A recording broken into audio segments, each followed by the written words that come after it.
కేసీఆర్ గారి ప్రభుత్వం ఆ రోజు 34% రిజర్వేషన్ ఇవ్వాలని చెప్పి అసెంబ్లీలో తీర్మానం చేసి పంపించిన తర్వాత సుప్రీంకోర్టు ఆ రోజు కొంతమంది కోర్టుకు పోతే ఇది 34% కాదు, ఇది 50% అబోవ్ అంటే చెల్లదు అని చెప్పి 22%కే ఆ రోజు ఎలక్షన్ జరిగింది.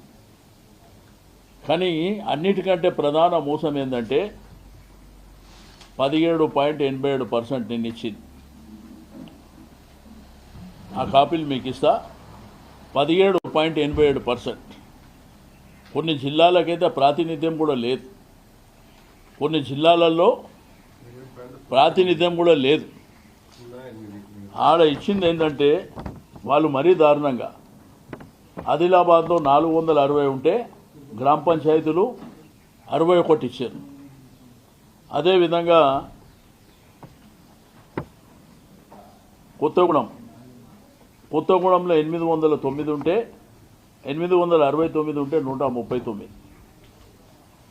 హనుమకొండలో 272 ఉంటే 72. గద్వాల్లో 400 ఉంటే 72. జగిత్యాల్లో 545కు 125. జనగాంలో 263కు 69.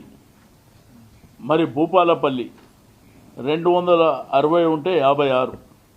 కామారెడ్డిలో 526 ఉంటే 92.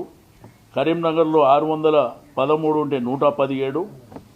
అదేవిధంగా ఆసిఫాబాద్లో 508 ఉంటే 136.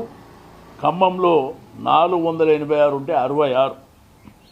అదేవిధంగా మహబాద్ 594కు 107. మహబూబ్ నగర్లో 268కి 63.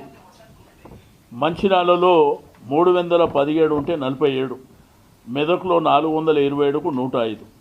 మొత్తం కలిపి 12,735 గ్రామ పంచాయతీలు ఉంటే దాంట్లో 17.87 బీసీల.